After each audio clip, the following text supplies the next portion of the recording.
You can start, Ryan. All right. Hi, everyone, and welcome to the Q1 2017 Dash Core Team conference call.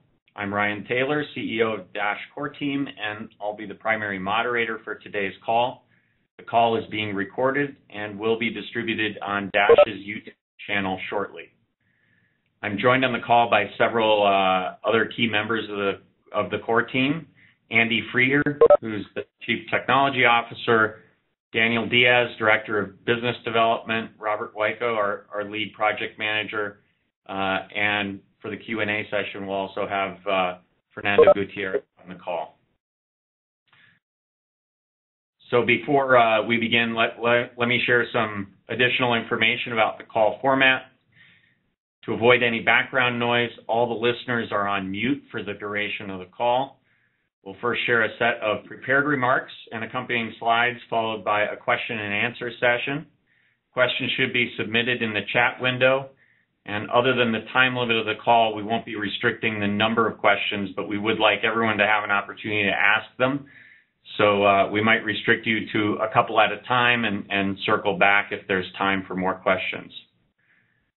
Keep in mind this call is intended to be an update to the core team's overall strategy and operations, so questions should ideally reflect that intent.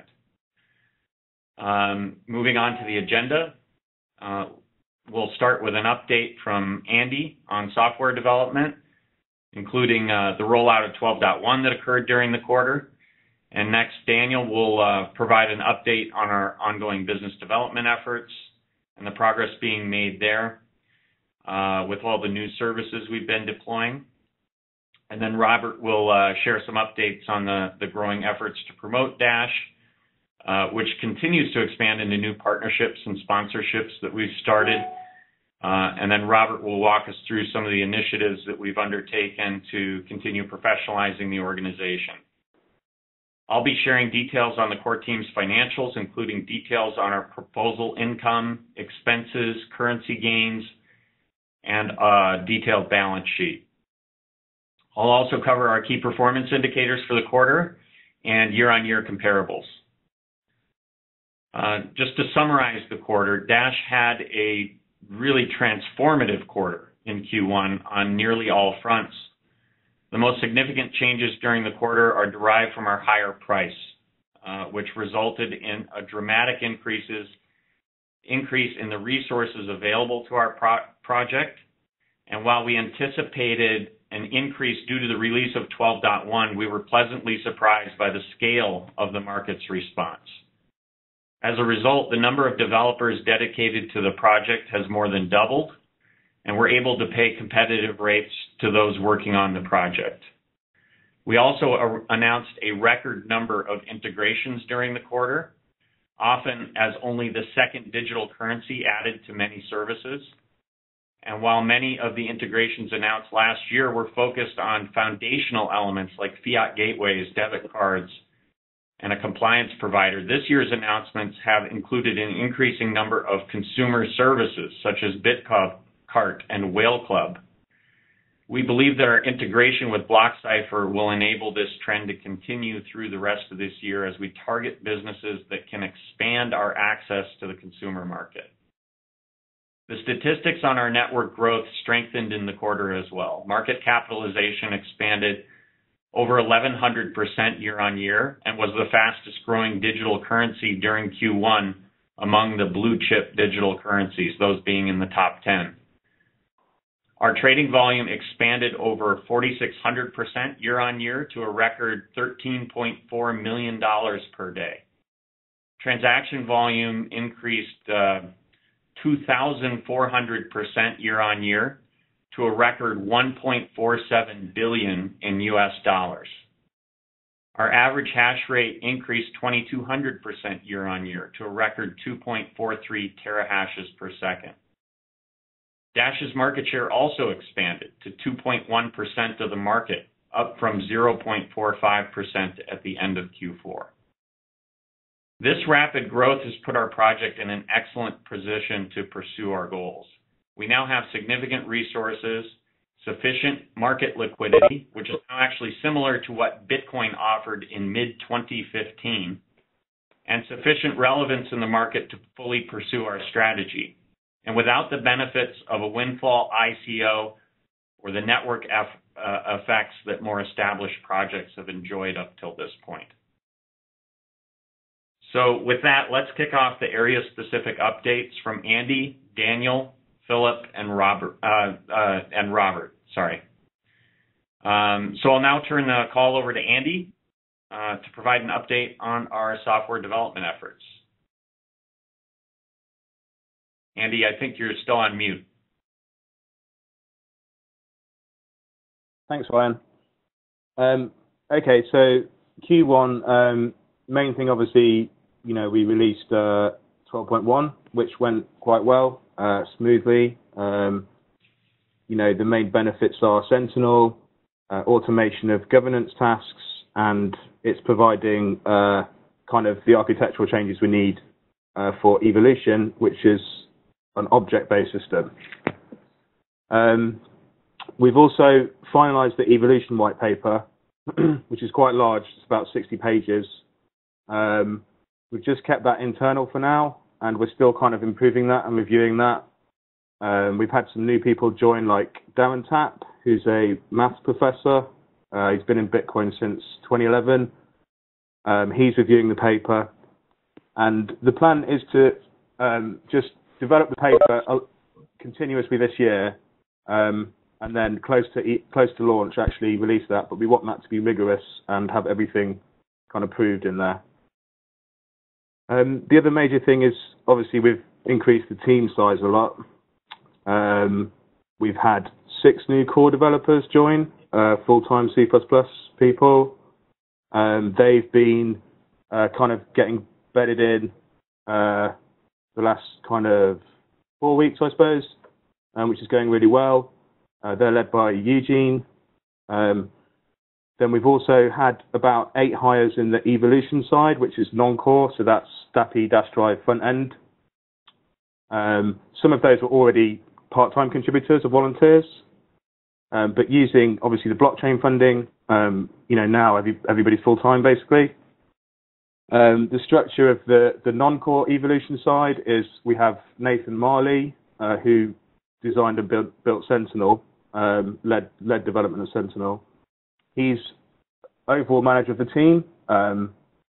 We have a new operations manager called Luba, and we have Chuck Williams, who's come full-time. He's our UX lead, so he's in charge of anything with an interface, anything for the end users.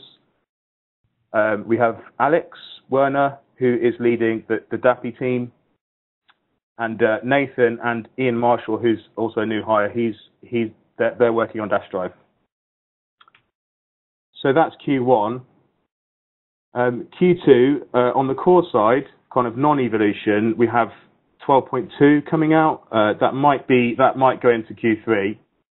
The main improvements are going to be 10 times lower fees, HD wallets, which are emerging from Bitcoin, upgrading the code to C++ 11, and kind of a complete overhaul of the network code to increase optimize propagation, some security stuff. The other thing is, the next thing is roadmap. So we're at a stage now where we want to kind of come forward a bit and start to let everybody know what's the exact release plan for Evolution. We'll definitely have some stuff out this year, hopefully earlier in the year. The plan is that we want to, rather than wait and kind of do everything and launch it later, we want to release stuff as soon as possible, start simple, and then build on that with kind of continuous development. So hopefully we can start to release a few things out in the summer, and then kind of just quickly move on from there and grow it so that users can't get engagement from kind of continuous improvement. And so we'll update on that later this month. On the Evo front-end side, we've actually decided to pivot a little bit from a purely web-based wallet to Copay wallet as a basis for the Evolution wallet. Copay's BitPay product, open source, very good user experience, very solid. Users love it. It's obviously cross-platform, so it means that we can release on all the desktops, Android, iOS. We're also looking at BitAuth integration, which integrates into the Evolution blockchain accounts, which is how you sign up and log in and how you authorize. And then the other thing we're doing is that integrating the different teams. So we've got, Dash Core, DAPI, Dash Drive, and front end. We've made a lot of progress in different areas. So the job now is really kind of integrating that together. So next month that might not show through releases, but internally we want to kind of just integrate. We've got a lot of people working on different parts, and we're coming to the stage where, we're coming to the point where we want to actually start releasing stuff. So we're going to integrate everything, and then that will be combined with kind of DevOps, continuous integration, deployment, QA. So I think really the next quarter is all about preparing for Evolution release, getting everybody, all the parts working together, and then starting to release in stages, small bits, simply, but, start with the simple stuff, and then it'll take a couple of years to do the full Evolution plan. But, this quarter is about positioning to start that release process. That's it for me. All right. Thank you, Andy. I'd like to add one thing on the development front. I think that Andy was being a bit modest with the release of 12.1. I think there's a couple things here worth pointing out. One, it was the smoothest release we've ever experienced, and I think a huge credit goes to the entire development team for that. There were a lot of very long hours during those times in order to push to get it done, and then also to fully test it and deploy it and work out bugs and everything. It truly was one of the smoothest upgrades we've ever gone through. On the miner side, our miners were killer. They upgraded 99% within 100 hours. So basically in 4 days, our network had upgraded to the new version. And I think that shows a lot of trust that our mining community has in what we're doing. And I think we've all benefited from it. With the miner cooperation that we had, I think that's one of the big reasons why we saw such a big price surge. Is it's very clear that we are a very cohesive community around a strategy, and our miners who have invested in equipment are on board with that strategy. So I think it was a great upgrade. And, thanks. Yeah. Okay. So yeah, sorry. I mean, you're right. And this was the first release when Evan wasn't directly involved, and I think that's kind of partially deliberate by Evan. Is that Evans doesn't want to be kind of high biz factor. Tim, Eugene, Chaplin on core, thanks to them. Barlu, Robert on and Ahmed on the project management. Moo, CoinGun for the operations. I think that if we do our job correctly, then users don't really notice. We release, and it's a good release, and it rolls out, and that's what we did. And yeah, it was the smoothest release. So, and that was very good for the kind of the new team structure to do that. Yeah. Awesome. Well, thanks very much, and I guess we can move on to business development. Hello, guys. In reality, Q1 was truly transformational for the project in many ways. I think we broke through some goals that we had for a very long time. I've seen some services come online. If you refer, or if we refer ourselves back to Q1, early Q1, we first got into Bitfinex. That was a very big step at the time. And most importantly, I think one of the most important partnerships we've had so far is our current partnership with BlockCypher, where it really allows us to approach other vertical industries with a solution in which people can actually implement Dash in their projects, right? And I think that's one thing that is really distinguishing our team, that we're doing the groundwork for the industry, right? I'm going to come back to this slide, but can you show next slide, Robert? Yeah. So as you know, I'm currently here in Santa Clara. We're right in the middle of IoT world. I'm actually presenting a little later today, and we've been working hand in hand with the BlockCypher team, introducing people from the IoT industry to cryptocurrency and, of course, to Dash, with the possibility of integrating. And we've been talking to a lot of people from different projects and that are developing different devices, even including large companies like Venmo and PayPal have been through our booth. And there wasn't anyone else there in terms of cryptocurrency. And I think that really sets Dash apart in terms of executing a strategy that's going out there and doing groundwork and trying to take blockchain beyond the bubble of speculation and trading, right? And I can tell you, it's been a very rewarding experience for us, and we're going to continue with this same strategy.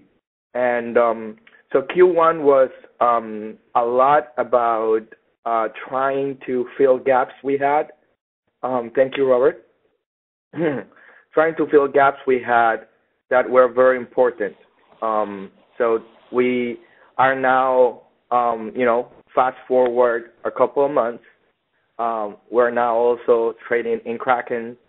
We've integrated Whale Club. We're now brokered in Bitpanda. Coinapool just launched today. A lot of people were wondering about that, and it's now available with Dash. So all of these things, I think, were our main focus for Q1. And talking about what's coming now, I mean, what are we doing for Q2? I think that relates a lot more to going towards solutions, right?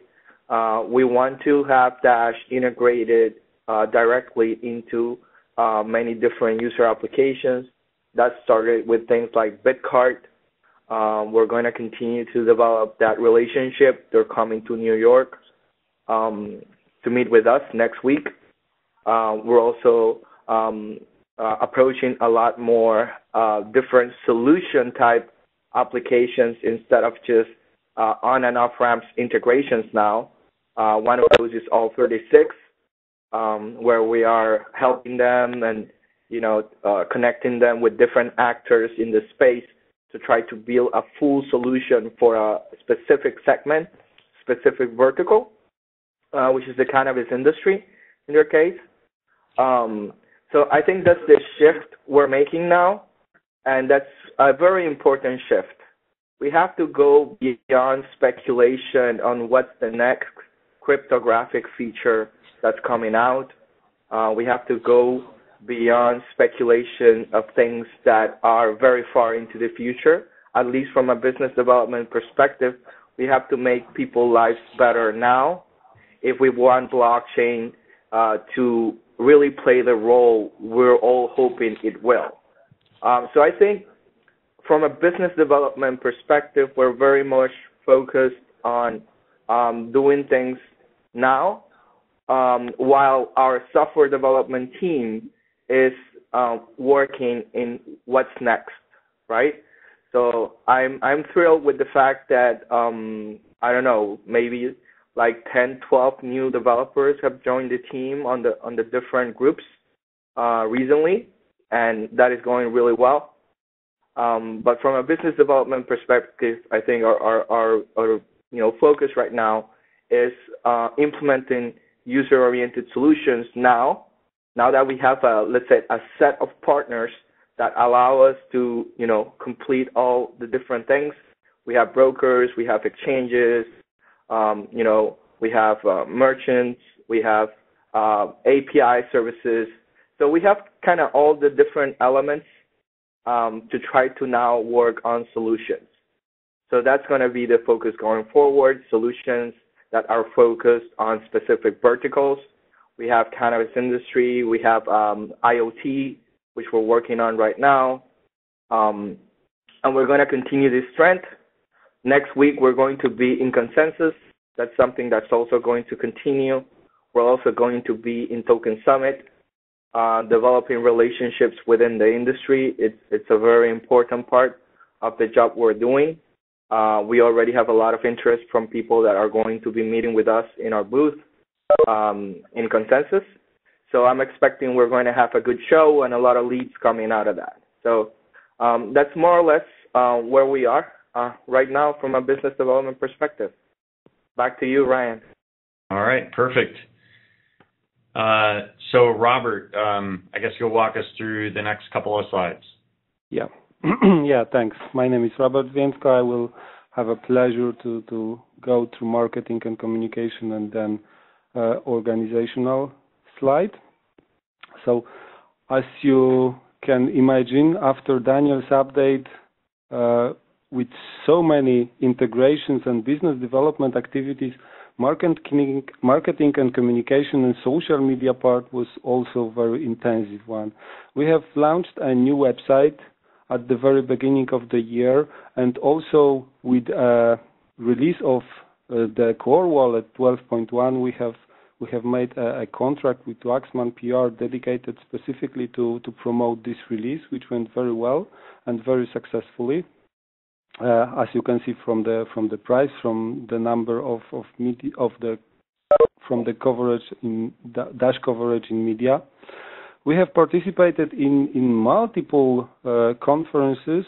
The most important one during the Q1 was the North America Bitcoin Conference, as well as Dash Open House for us, specifically with Ryan, Evan, and Amanda having their presentations and been talking about Dash. We have organized and participated in many other events. During the Q1, there were more than 400 publications handled by our PR partners, including major titles like Fortune or Investopedia. So from this perspective, we have achieved much more than during the previous quarter, and we hope that this trend will be continued by us and by our PR partners. Also, the team of social media team, the team of translators was working intensively on Wiki and Dash.org updates. Right now we have the Wiki pages covered in multiple languages. We are working on the same for the Dash.org website, and we are going to increase the content on both pages. In Q2, we have already started a new contract with PR agency. The contract is extended. It started in April and will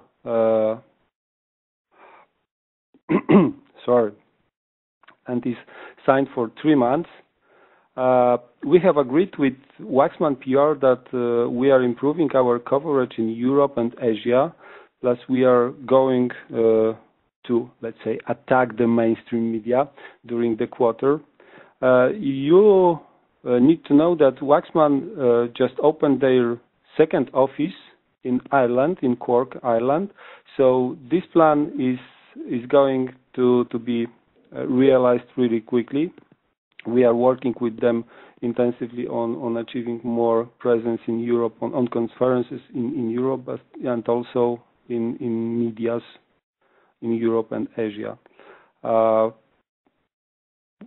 plan for this quarter is also to find a potential marketing partner.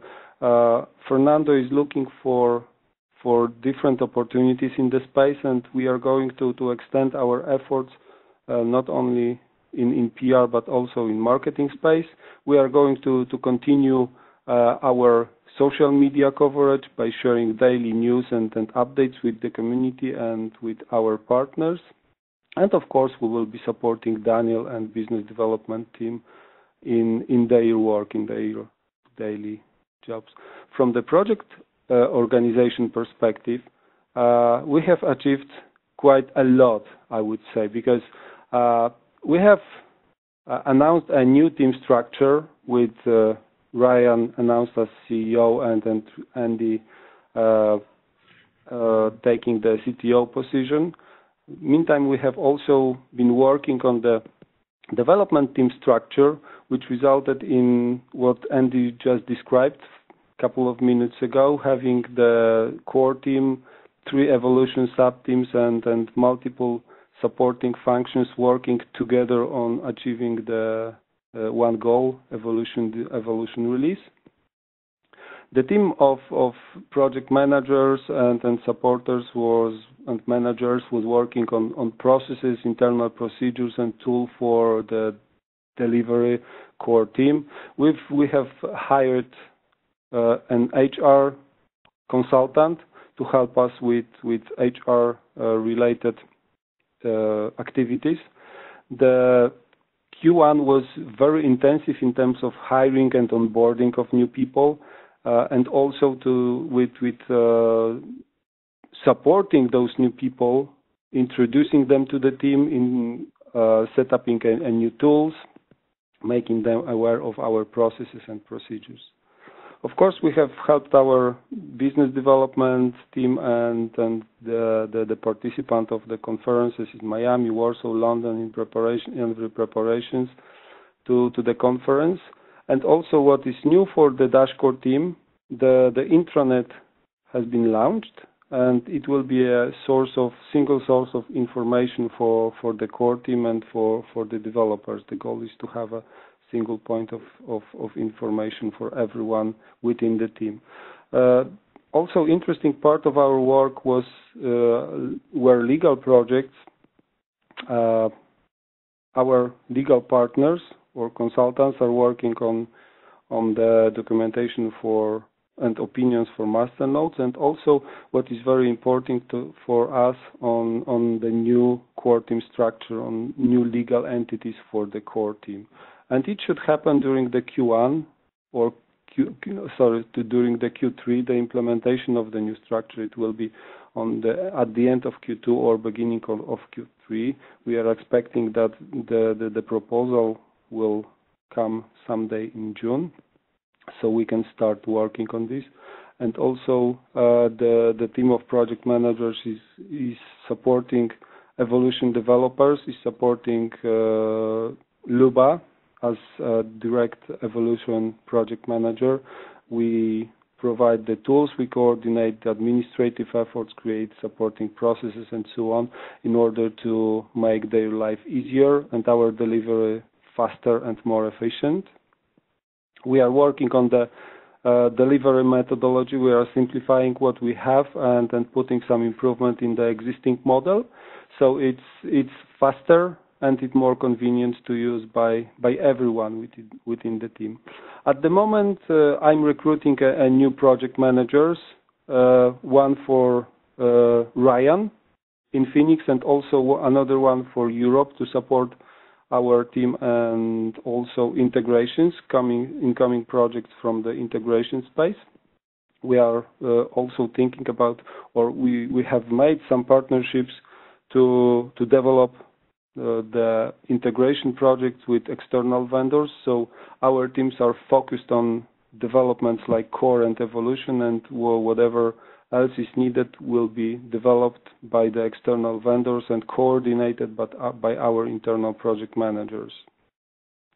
Fernando and Balu are also working on the service desk and setup of the support team for the end users, and the work is very advanced, and this feature or this part of our website should be launched really soon. That would be all. Thank you very much. I hand it over to you, Ryan. All right, perfect. All right, so in what I'll do at this point, I'll walk you through some of our key performance indicators from the quarter, as well as our latest financial statements. In terms of Dash's financial KPIs, Dash's market cap returned to strong growth in Q1. There were 7.2 million coins at the end of Q1, which is up 13.7% from the previous year. Our price was up 564% from the previous quarter, which finished the quarter at $74.56. And Dash's market cap therefore increased 584% quarter on quarter and 1,137% year on year. We exited the quarter claiming 2.1% of the digital currency market space, which was an increase from 0.45% the previous quarter. Daily price volatility did increase during the quarter to 5.3% on a daily basis, which is coming off of a record low in Q4 last year. And this was primarily due to the rapid increase in price that occurred during the quarter. There were a couple of days that saw 30% plus price increases. So it's easy to see why that volatility jumped up. Exchange trading volume continued growing for the fifth consecutive quarter, and it's now at a new record of more than $13 million per trading day. That's up over 1,000% from the previous quarter and 4,600% year on year. Transaction fees dropped during the quarter for two reasons. First, the network upgrade to 12.1 required disabling instant send for several weeks in February, which is a significant fee generating service for the network. So when that service is put on hold, it does affect our fees. But second, and more important, we lowered the network fees in Dash terms due to the price increase since the last network upgrade that we've done. And it's a good thing we did that because with the price increase we saw after the release of 12.1, our prices really would have been starting to approach an unacceptable level. So even so, in dollar terms, we saw record transaction fees, which crossed a critical threshold actually this quarter. We now collect more in fees than the masternode network costs to run, which means that the network is a sustainable entity even without the block reward at this point. And I think that's an incredible achievement.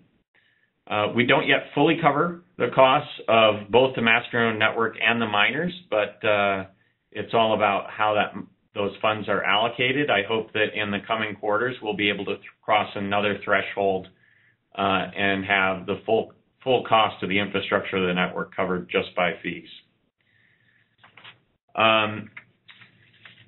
So in terms of other KPIs, if you could move to the next slide, thanks. We're also breaking through fresh records across a number of other KPIs. Active addresses hit a new record during the quarter.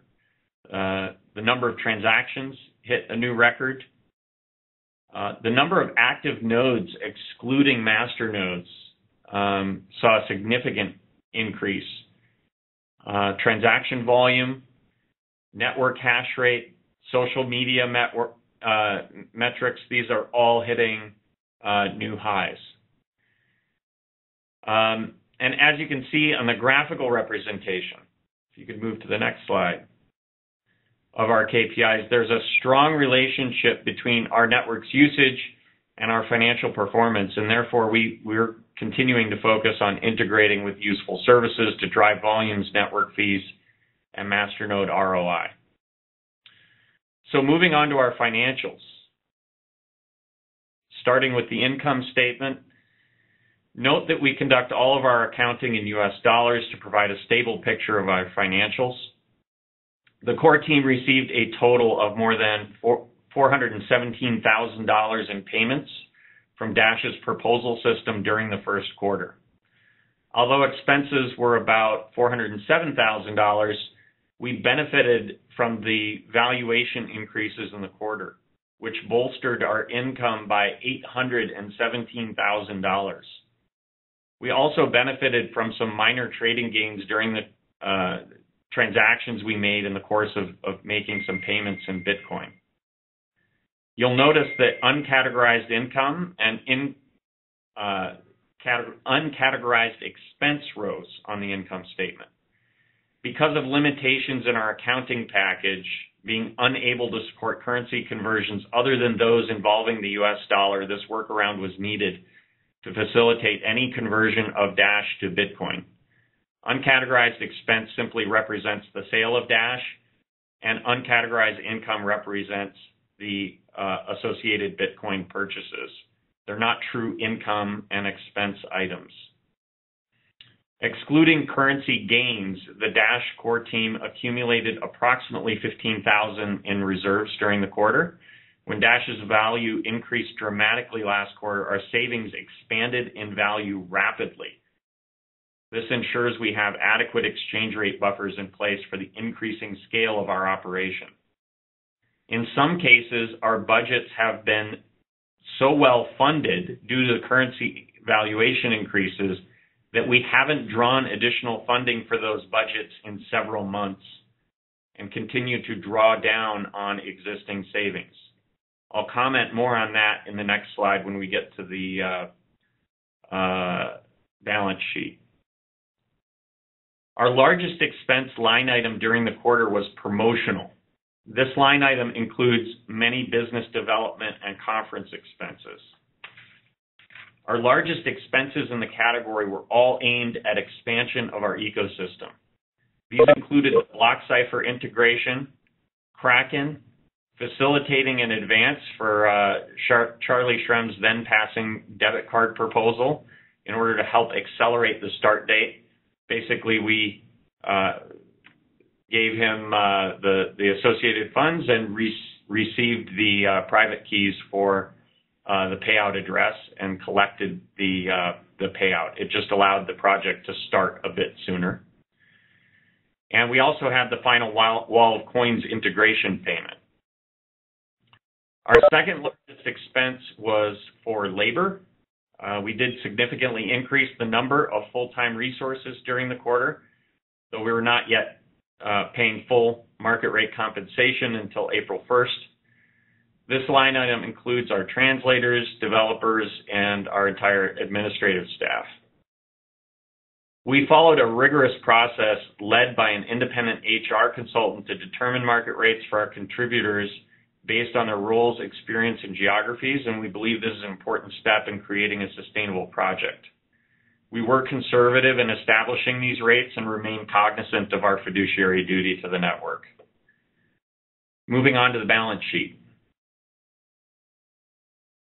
We saw significant increases during the quarter, as I mentioned earlier.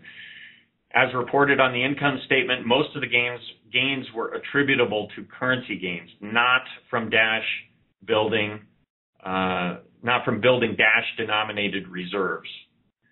The currency gains were therefore concentrated in budgets that started the quarter with significant reserves. The biggest beneficiary was the business development budget, and that included some activities that took place during the quarter. I'll just give you some examples to help illustrate the way that these balances grew. So the Kraken proposal was submitted on January 26th at an exchange rate of about $14. By the time the integration was complete, the price had increased to over $52,000. And BlockCypher proposal was another example, which was submitted on February 23rd at an exchange rate of $22 per Dash and was paid on March 5th at an exchange rate of over $42 per Dash. So this is in addition to the significant gains on the balance from the beginning of the quarter. The same type of gains were experienced in other areas due to the rapid price increases. That's the reason the core team requested only partial funding for a number of budget categories throughout the quarter.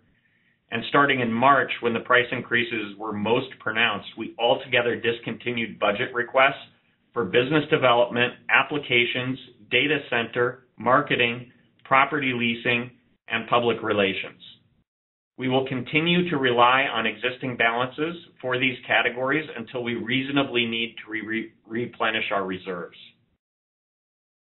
We also consolidated a number of budget categories during the quarter. our regional marketing budgets for Russian, Chinese, Portuguese, Spanish, and French were all consolidated into one marketing budget to provide more flexibility and reduce the complexity of our financial processes and reporting.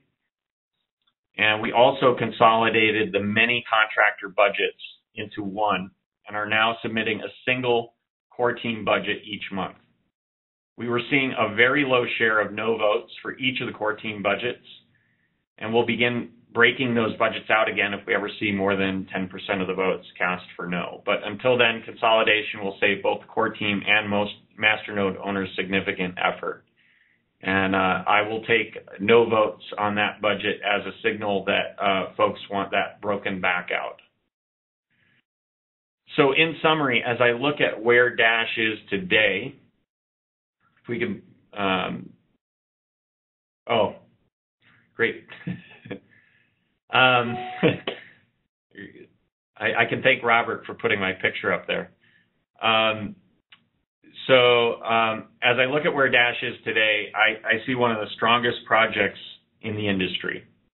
We have one of the largest, if not the largest, development teams. It's a development team that's deeply talented and experienced. And most importantly, our developers are all working towards a common goal with a clear vision guiding their decision making. On the business side, our network of partners continues to grow and strengthen, and Dash is becoming the connective tissue between an increasing number of partners. Activity is noticeably increasing. In a given week, we are personally brokering dozens of relationships between our partners to make sophisticated new services possible. These include exchanges, compliance services, loyalty programs, brokers, API providers, tax services, banks, legal experts, and the list goes on and on. Solutions like the one being implemented by Alt36 are only possible with a strong base of other services to contribute towards the solution. As our ecosystem grows and our partners discover new ways of working together, Dash's organic growth will continue. As I look forward, we're continuing to professionalize our organization and ready ourselves for the next phase of growth. The development team just completed a rapid expansion and reorganization process that positions them to efficiently operate at a much larger scale. Other areas of the business will be addressed shortly, including quality assurance, infrastructure, marketing, and business development. In addition to the organization expansion, we're working on a number of initiatives to continue professionalizing the core team and increase our reach into the market. First, we're creating a more robust legal structure that will increase our accountability back to the network and does a better job of isolating and protecting the network's assets for the betterment of the network. Other benefits will include more enforceable contracts by having local legal entities in key jurisdictions. We're working with lawyers that specialize in establishing global legal structures, and we'll share additional details as that project progresses. Second, we're increasing our focus on marketing. Until now, our marketing efforts have been restricted to small sponsorships and translating news and articles into other languages. Our rationale for limiting marketing has historically been that marketing expenditures would be more effective after evolution arrives, and that other expenditures were higher priority. In our current financial situation, our top priorities, software development and business development, are fully funded. We also have the Dash version of the Copay wallet in development, which will provide an easy-to-use Dash wallet in the near future that's aimed at servicing the needs of everyday consumers. Lastly, marketing is a wonderful, flexible budget that can be increased or decreased as the budget allows. So now seems an excellent time to begin focusing our efforts in that area.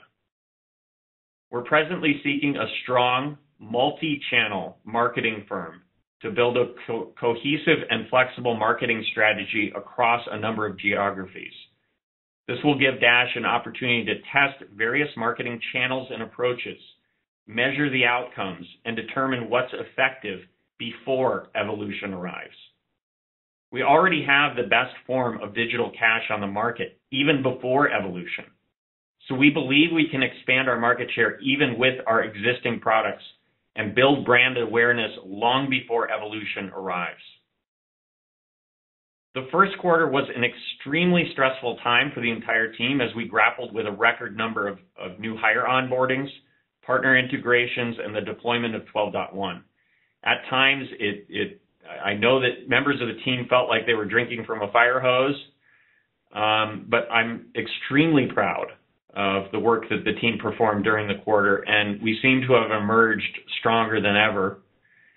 The team is truly transformed in a myriad of different ways over the course of just 3 months. It's incredible to see the differences between even 3-4 months ago and what we have today. I'd like to close today's prepared remarks with some perspectives on the digital currency market as a whole. Despite a dramatic increase in the value of Bitcoin this year, the rest of the market is growing even faster. Bitcoin's dominance of the market continues to erode, and for the first time, the so-called altcoin market is larger than that of Bitcoin. It is becoming increasingly clear that the market is still in its infancy, something we at Dash have believed since the beginning, and that Bitcoin's enviable position as first to market does not guarantee long-term success, and there's room for other projects to enter this space. We now operate in an environment in which it's feasible that an altcoin could overtake Bitcoin this calendar year. We're also seeing that the most successful projects that are capturing market share are those that target a market and a set of use cases and seek to provide the best solutions possible to that market, something that Dash has also asserted from the very beginning. Ripple and Ethereum are prime examples of this approach, leading to market share gains. Ripple targets the banking sector, and Ethereum is targeting the smart contract sector. And so we at Dash, we have a clear strategy to serve the needs of merchants and consumers as a payment network. And we'll continue to pursue this strategy. Ease of use is equally appreciated by businesses and consumers, and our solutions will bring unprecedented usability when Evolution is introduced. As we move forward the remainder of this year, look for an increasing focus on end-user services, business-to-business integrations, and some incremental improvements to our user experience as we continue developing the Evolution release. So this concludes the prepared portion of the call. And we'd now like to begin the question and answer session. So I'll turn it back over to Robert to remind everyone of the process that we're going to follow for the Q&A session, and I believe you'll be moderating that. Yeah. Yes. Thank you, Ryan. So there will be a Q&A session right now. First of all, in the first row, there will be questions from the forum answered. Meantime, Fernando, may I ask you to collect the questions from the chat as I'm sharing my screen right now and I'm presenting the application. I cannot read the questions from the chat, so I'm starting from the forum questions, and then someone from the core team could read the questions from chat. If you have any other questions right now, put them on chat, and they will be answered at the end of the call. Thank you.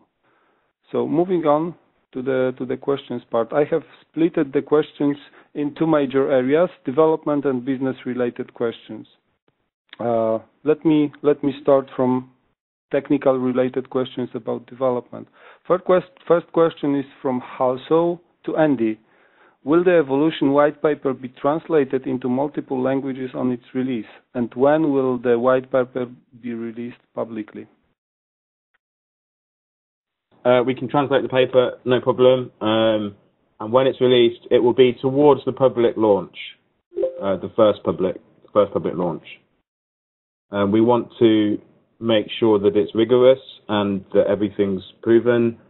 It's very large right now, and it needs kind of rewriting and simplifying.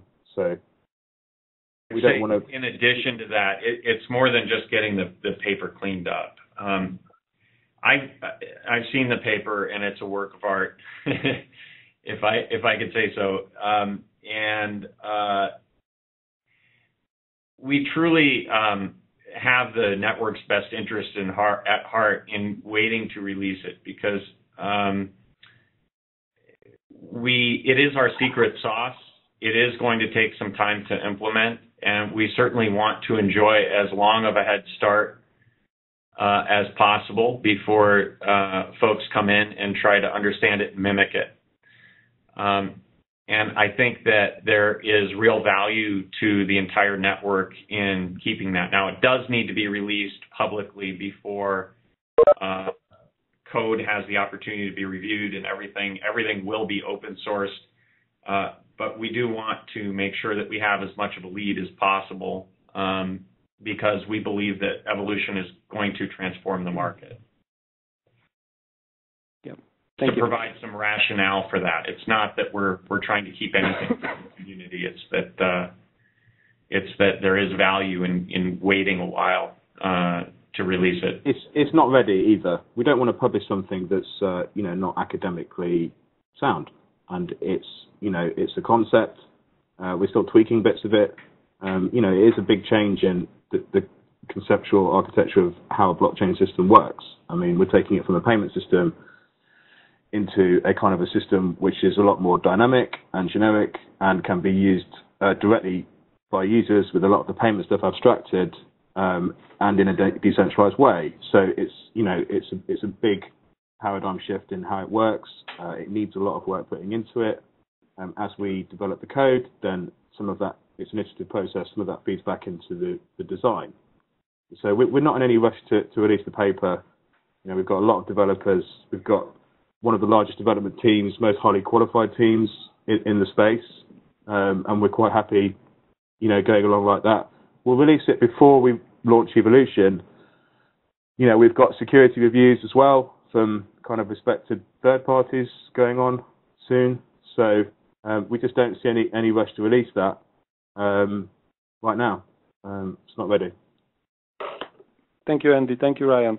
Another question from the same user, also to you, Andy. Will there be any material changes, in example, improvements in how Private Send operates in Evolution over how it currently operates in 12.1? Good question. The basic mechanism, which has been branded CoinJoin, CoinJoin derivative, not really, no, because if we, the key thing for us is taking crypto from a niche product that basically nobody uses, normal users won't use, to something which can really scale and is attractive to normal people. Part of that is having an open ledger that can be audited. If somebody comes along with a privacy system that doesn't destroy the scalability, the usability, and the main thing, encrypt stuff on the chain so that you can't even see what's moving around, we'll look at it. But we don't see any technology there that's beyond CoinJoin, which provides a viable system, really.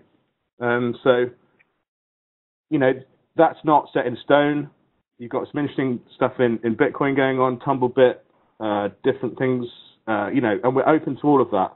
But our priority is to take crypto mainstream. Yeah, the most important thing for us is to give users decentralized money that is on a fixed emission and can't be inflated and can't be seized, can't be censored. That's the priority. Making that as private as possible is key, and for fungibility too. But if we go off the deep end and make something that's completely unusable, that can't be integrated, that doesn't work on mobile, no one's going to use it. So, sorry, going on a bit there, but the main thing is to make it as usable, as quick, and as secure as possible. And Private Send's always being improved. Especially Eugene and a few of the other guys working a lot on that to make that as private as possible. But the plan right now is to keep the basic architecture, but just make that more usable and faster and more accessible. Thank you, Andy. Next question is also from the same user to you. When collateralized mining is eventually introduced, do you have a rough idea of what the collateral amount may be to begin with? Yeah, interesting. Collateralized mining is kind of a skunkworks project. You know, it's very interesting, and it's a lot closer to the original model where every node is producing currency. You know, in terms of the collateral amount, yeah, it's a tough question, really. I think it should be kind of like start with the size of the network we want and how decentralized we want that, and go back from there. You know, maybe, you know, Satoshi said that, well, one day nodes might be data centers. That's one approach. You know, the new Bitcoin guys think that, you know, you should have small blocks so everybody can run it on a Raspberry Pi. You know, that's another approach. I think that collateralized mining is a very interesting idea. You know, Evan could probably talk more about that. And I think that in terms of the collateral amount, we need to balance decentralization, size of the network that we want, which is the availability and the capacity. If we want very large on-chain blocks, maybe you don't want a network that's too large. So yeah, there's a few things going on there, and it's more of a research thing at this stage, and it's therefore more kind of Evan's area. Yeah, and I'd add that this is not a priority for us at the moment. You know, our existing mining is working just fine as far as we can tell. And we would want to give miners plenty of warning of any changes to any of the approaches that we're taking to mining so that they can plan appropriately. And those are very long timelines. Our priority is, when it comes to development, is on the user experience at this point, and evolution. And that is going to take a long time to fully develop beyond just a minimum viable product, but a full-featured product. And so, you know, I hear a lot of questions about collateralized mining, about changing the payout ratio to miners and these types of things. And should I make different decisions about my mining equipment investment over them? And the answer is we have nothing in the immediate roadmap, and certainly no specific plans. And we also respect our miners and aren't going to make dramatic changes quickly because they've made investments. Yeah, if I can comment on that, Ryan, I think there's a few things that we can say. Is that you know, collateralized mining is not going to change really the mining process. It's just going to change who you mine through. Okay, you know, we're not going to change the proof of work algorithm. We don't plan to do that. Maybe the network wants to do that. But it's something that can be done in parallel, and it's something which is very important because in Dash you have basically two power groups. You have, you know, in Bitcoin you have one power group, miners, yeah, and Sybil attackable nodes is the latest thing. In Dash you have two. You have master nodes and miners. There is a potential issue in the future where those two groups could potentially be in opposition. Collateralized mining merges those two groups so that, like the original Bitcoin, everybody's a miner, everybody's a full node. So it's something that could be very important for us as we scale and we grow. Yeah. Thank you, Andy. Thank you, Ryan. And thank you also, Hoso, for very interesting questions. Another question comes from Grandmaster Dash. I want to know what BScore and DevCore have to say about Dash's governance system, financial and otherwise. Are there any changes or additions planned? Are there any thoughts on creating a group to research, develop, and extend Dash's governance?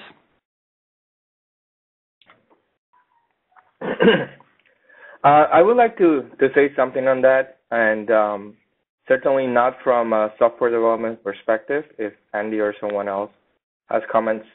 And I think that we need to approach governance from a practical perspective. So the first thing is that all projects have governance. Whether they have embedded that into the protocol and have a system that makes it easier is something. but every project really has to be governed. And when you don't have an embedded system into the protocol, then you end up with some sort of popularity contest, Reddit type governance, and social media, which really complicates things. In our case, we have a governance system that is working for us now very well. We are able to execute our roadmap. We are able to reach our goals, and we are able to hire the developers we need, and work towards our MVP product, which is an easy to use, new platform that can help anyone use cryptocurrency. So that's the vision, that's the goal. So when we have a situation in which we need to decide where to put in effort and resources in the immediate future, I think we're going to guide ourselves in terms of what's going to be helpful to execute the roadmap, right? And currently, there are no issues we're not able to resolve through the governance system. There are no questions we're not getting answered. There are no projects we're not funding. So to be very honest, I think that in the very near term, meaning this year, we're probably going to focus on the evolution development, the expansion of our ecosystem in terms of adoption, and are going to continue with the governance system we have in 12.15, which is working well enough for us to execute our plans. If we're talking about a longer term, years into the future, yes, I think it's important to do revisions in order to accommodate scalability in terms of very large budget that we may have in the future. We're definitely thinking in those terms and finding creative ways that can be done, but that's also more of a future-proofing type project. We've been talking to Evan about it, thinking about ideas, and having pet projects that could be worked on the side, but it's definitely not something that should affect our immediate roadmap. At least that's from the business perspective. I don't know if anyone else has a comment. I do have one other comment, which is one of my goals with the legal restructuring that we're going through is to, as I mentioned in the call, increase the accountability on the core team. This isn't a change to the protocol itself or the governance system, but I think it's related to the question. And basically my thoughts there are, right now the network has the option to choose another core team or to defund our entire core team. And it is a means of control, but I have to be frank that I think that it's a very poor one. I call it the nuclear option because it requires blowing absolutely everything up in order to make a change. And maybe you don't like me, maybe you don't like Daniel, but you're not going to rip the entire core team out in order to replace a couple of people. And that gives the network limited control over what it is that we're doing. And I don't find that to be acceptable. And so as part of this process, I want to increase the accountability there. Now, people have said, well, why don't you just break the budgets out into smaller components? Well, then you have the nuclear option of a smaller scale. Are you going to defund the entire evolution team because you don't like the job that Andy is doing, for example? And so it really doesn't solve the problem. It makes the blowing up a bit smaller, but it's still a rather crude instrument.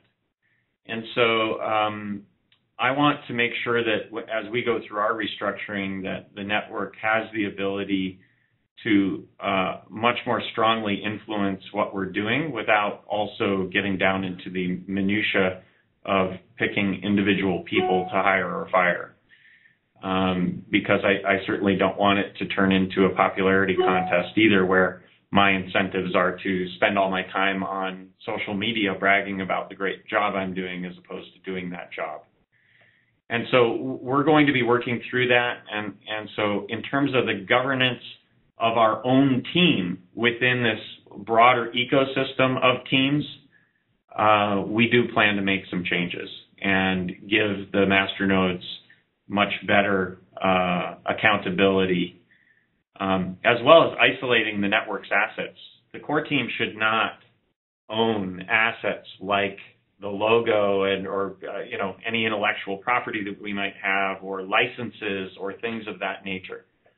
Those were paid for by the network. They belong to the network, and they should be in an entity that is highly accountable back to the network, so that if the core team ever does change or other teams come up alongside us to compete, those assets can be appropriately delivered to the betterment of the network, to those teams. So short answer is no plans to change the governance system itself. We do plan to provide a much better governance and oversight of our own team. And we're doing that on a voluntary basis to try to make this a more sustainable project. Any other comments from development perspective? Yeah, I don't fully agree with Ryan that it's the nuclear option is the only way. I think that I joined Dash when I learned that Evan had set this up, and he had given control to the network. Yeah, and I know Evan's the extent of his control of that, which isn't a great deal. So that's a great thing for me. If you look around the space, it's getting pretty. It's not very decentralized, should we say? So I don't think you have to go for a nuclear option. You could have the master nodes could get together and say, look, we're not happy with this decision. We're going to start, not give you some warning shots, not approve some proposals. You could have a rival team come in. The solution probably is breaking it down a bit more in terms of, what does the core team have scope over, and then have other entities as well. The problem with doing that for the core bits is that you lose efficiency in terms of running the organization. So internally, we run like a kind of a, state-of-the-art software company. We use Jira, we use Confluence, we use DevOps, we have a lot of different teams, operations. If you start to, you need that cohesion. So internally, we're fine kind of working as a corporate structure, kind of, but that is, working for a client, which is completely decentralized. So you have to balance how much do you kind of like allow microcontrol, and how much do DAOs, internally, how much are they allowed internally to run themselves? So, it's a balance. It's a tough one. This is something Evan's looking into too. Okay, thank you very much, gentlemen. Another question is from BH Kian. 3 questions, actually, technical questions. When will DAPI available? When will the decentralized Oracle service available? Is there any fee for using DAPI call? Yeah, so DAPI is, you can read from DAPI for free. Once you want to update your information on the chain, you have to pay a fee. We don't really have plans for decentralized oracles within that right now. So yeah. Does that answer that? Yeah, I think so. Thanks, Andy. And the last one from this area, from Martin F. Are we updating the system to roll over unspent budget automatically, not by manual filter proposals like done in the beginning? I don't think that any decisions have been made on this front. It is an idea that was proposed as early as 2015 by Evan in some of his posts, that he felt that in a future software update we could do something like that to either capture budgets that went unspent previously and have them roll over, or have the unspent portion of a budget go into a special reserve fund of some type. It's technically possible. I don't think that we are seeing a shortage of funds at the moment. And so I don't really see it as a high priority issue. We seem to have the resources that we need to be able to do our jobs and actually start to do some of the things that were nice to have, like marketing. We've started up or in the process of starting a help desk for end users. So there's a number of things that we've been wanting to do that we're now able to. I think that it's certainly possible to do something like that. I would be reticent to change such a fundamental component of that without Masternode approval to implement something that would automatically make decisions for the network. I'm a little wary of doing something like that. Perhaps in the future we'll explore what the possibilities are, but this is another one that I would put in the category of skunkworks and probably not what we're going to be focused on for the next year or two. I want to say something too in the topic. I think that we should treat the budget on an as-needed basis. The ultimate goal is to achieve our roadmap, to reach our goals, to create the value that we need to create for the network. It's not just accumulating tokens just for accumulating tokens. And like Ryan said, right now we're not seeing a limitation in terms of the things we're able to execute. I think we are comfortable, and I think that's the way we should continue. It's a more conservative approach. It has respect for inflation. It doesn't affect the network in a negative way. So as long as we are able to do everything we want and more, and there's plenty of space for external projects to come in, we're also not seeing any limitations in terms of external teams being funded and community projects. We now have more community projects and external projects than ever before coming online. So as long as the space that we have and the activity within the ecosystem match, and we are comfortable, I think it's going to pay off to be conservative and treat it with a lot of respect and just on an as-needed basis, in my opinion. Thank you, Daniel. Thank you, Ryan. Now we are switching to business-related questions. To Daniel, first question to Daniel from Wholesale. Both 36 and Danny Smith appear to be undertaking similar but separate projects in the marijuana sector. Can you confirm that the two projects are coordinating with one another? I'm probably. I want to say something on this one, and then I'll pass it to you, Ryan. I think these are two very different projects on different timelines that are focused on the same vertical, right?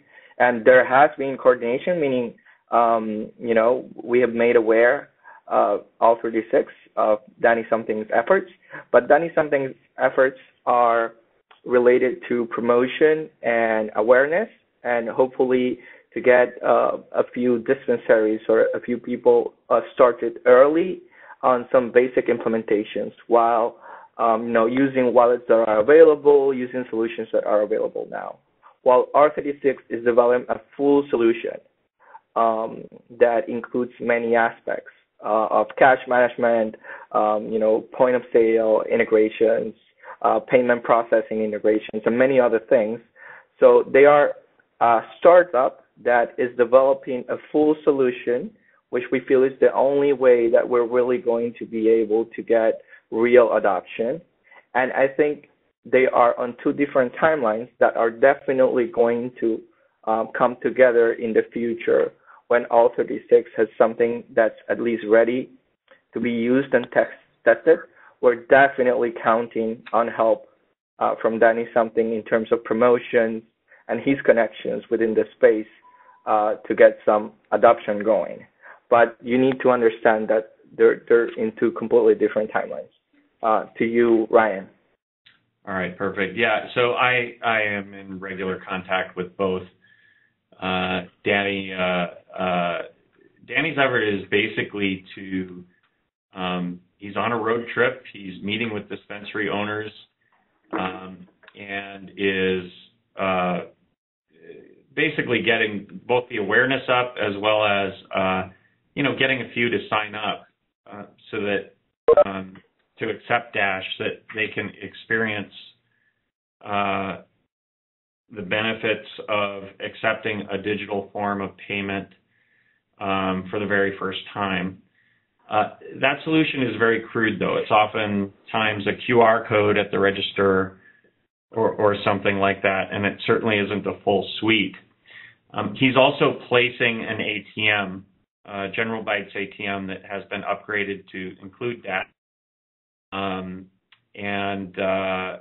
Basically, he will be collecting data on the use of that ATM and sharing that data with Alt36, amongst other things. So there are some opportunities for them to collaborate and get some early data on Dash being used in a dispensary environment and an ATM located on site and how that works. And so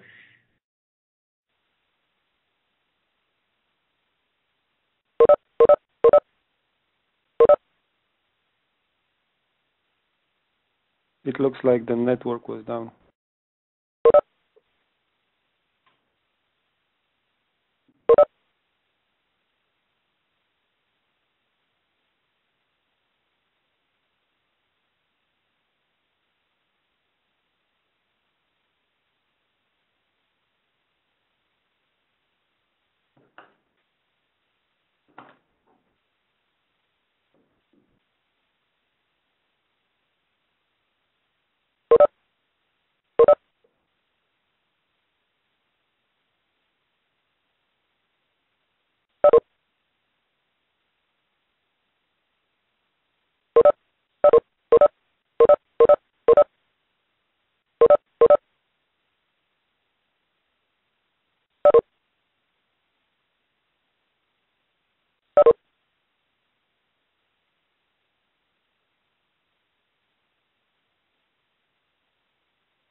In the chat window, please.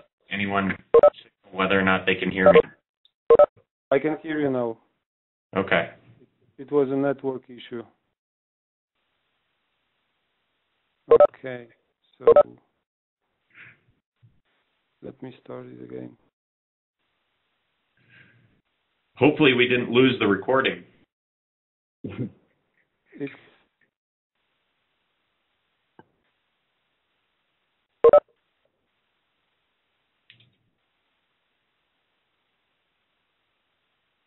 Yes.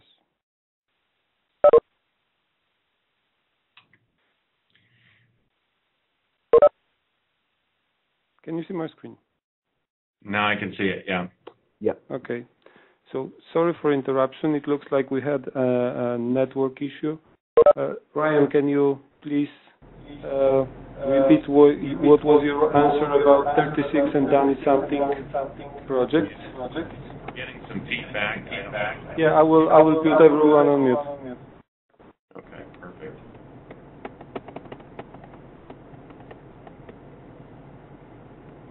All right. If you could mute Troy Dash, I think that's the issue. There we go.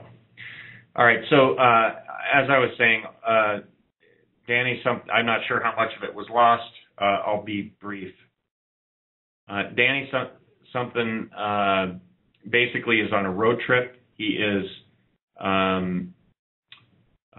placing a Dash ATM on site in a dispensary, as well as getting dispensary owners to sign up to accept Dash. Oftentimes it'll be very crude. maybe as simple as a QR code at the register that people can make their transfers with, but it's a very crude system that would be in place in those dispensaries.